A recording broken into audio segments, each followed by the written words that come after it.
कभी एक वक्त ऐसा भी था जब दुनिया के बड़े हिस्से पर एक सल्तनत की हुकूमत हुआ करती, जिसे हम सब सल्तनत उस्मानिया के नाम से अच्छी तरह से जानते हैं। 600 बरस तक इस सल्तनत ने इस्लामी आलम का झंडा बुलंद रखा। काबे से लेकर इस्तांबुल तक हर सर सुल्तान उल मुस्लिमीन के हुक्म पर झुकता। मगर इसी उम्मत मुस्लिम से एक शख्स उठा जो खुद इस्लामी तहजीब का वारिस था, लेकिन इसने अपनी ही सल्तनत के खिलाफ बगावत कर दी। इसे हम बगावत ना कहकर अगर गद्दारी कहें तो यह कहना गलत ना होगा, क्योंकि सल्तनत को खत्म करने में इसका खास किरदार था। इसी की मदद से अंग्रेज सल्तनत का बड़ा इलाका छीनने में कामयाब हो गए थे। इस वाक़ये ने सल्तनत की नींव तक को हिला दिया। वो शख्स था शरीफ मक्का। शरीफ मक्का यह शब्द किसी आदमी का नहीं बल्कि ओहदे का है, और जिस शरीफ मक्का की हम बात कर रहे हैं उसका नाम हुसैन बिन अली था। अब आपके जहन में एक सवाल आना वाजिब है कि आखिर ये शरीफ मक्का क्या होता है। यह ओहदा 10वीं सदी में फातिमी सल्तनत की तरफ से शुरू किया गया था।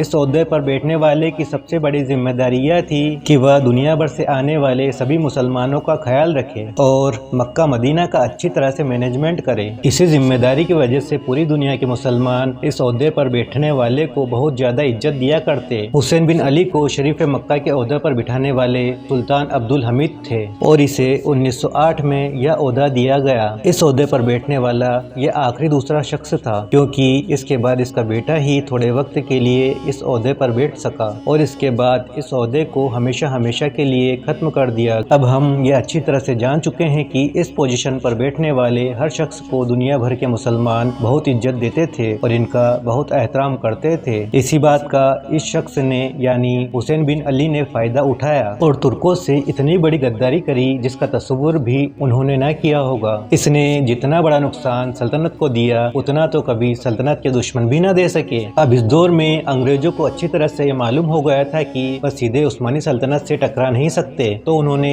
उनके सबसे बड़े जासूस यानी लॉरेंस ऑफ अरेबिया को यह काम सौंपा। इस जासूस ने अपना बहुत बड़ा दांव खेला और मुस्लिम उम्मा को आपस में लड़ाने का फैसला किया। इसी वजह से इस जासूस ने शरीफ मक्का को लालच देकर अपने साथ मिला लिया। यह लालच इतना बड़ा था कि शरीफ मक्का इससे बच न सका। इस जासूस ने शरीफ मक्का से कहा कि अगर तुम हमारा साथ तुर्कों को हराने में दो तो हम तुम्हें बहुत बड़ी सल्तनत की बादशाह दे देंगे, और यह सल्तनत जहाँ पर कायम होगी वो इलाका भी अरब का ही होगा। यहाँ पर अरब का मतलब सिर्फ सऊदी अरब नहीं है, बल्कि इसके आसपास के सारे देश भी अरब दुनिया में शामिल हैं। इसी लालच की वजह से शरीफ मक्का ने अंग्रेजों का अंदरूनी तरीके से साथ देना शुरू कर दिया और आवाम के मन में नफरत के बीज बो दिए। अब अरब के लोग कहने लगे कि तुर्क हम पर हुकूमत कर रहे हैं और हमारी कौम गुलाम बन गई है। दूसरी जानिब पहली आलमी जंग यानी वर्ल्ड वार फर्स्ट चल रहा था। अब वक्त आता है 10 जून 1916 का। इस दिन मक्का की सुबह में सिर्फ अजान नहीं बल्कि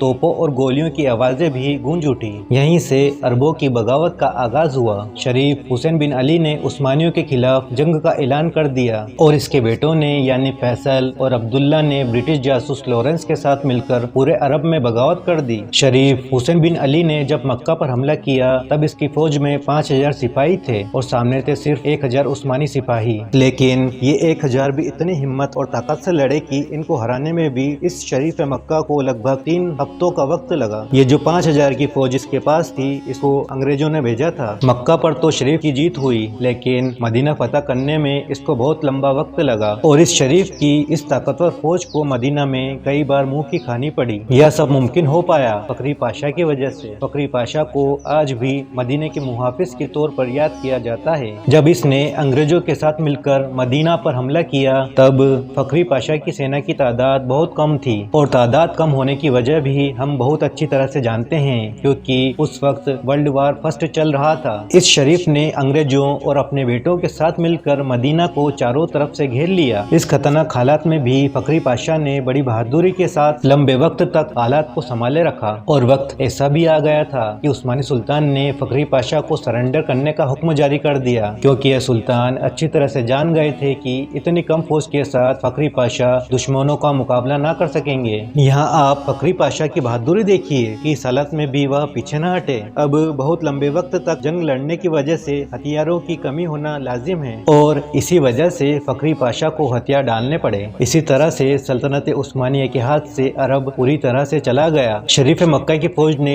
जब मदीना फतह किया तो इस फौज ने यानी अंग्रेजों ने मदीना में बहुत लूटपाट की, और इस जीत के बाद इस शरीफ ने खुद को खलीफा कहलवाना भी शुरू कर दिया। शरीफ मक्का की इस मदद की वजह से अंग्रेजों ने इसके एक बेटे फैसल को इराक की बादशाह दे दी और दूसरे बेटे को जॉर्डन का इलाका दे दिया। लेकिन जिस लालच की वजह से शरीफ मक्का ने गद्दारी की थी वह भी इसके पास ज्यादा वक्त न रह पाया। 1924 में इब्ने सऊद ने इसके ऊपर हमला कर दिया। उस वक्त इब्ने सऊद की हुकूमत नजद यानी रियाज के इलाकों में हुआ करती थी और यहाँ मिली करारी हार से हुसैन बिन अली को अरब से भागना पड़ा और 1931 में इसकी मौत हो गई। इसके बाद से ही अब तक पूरे अरब पर इब्ने सऊद की औलादों की ही हुकूमत है। इस तरह से शरीफ मक्का की इस गद्दारी ने सल्तनत उस्मानिया की बुनियादें हिला दी। अब हम हमारे वीडियो को यहीं खत्म करते हैं। दोस्तों, वीडियो पसंद आया हो तो वीडियो को लाइक और चैनल को सब्सक्राइब करना न भूलें।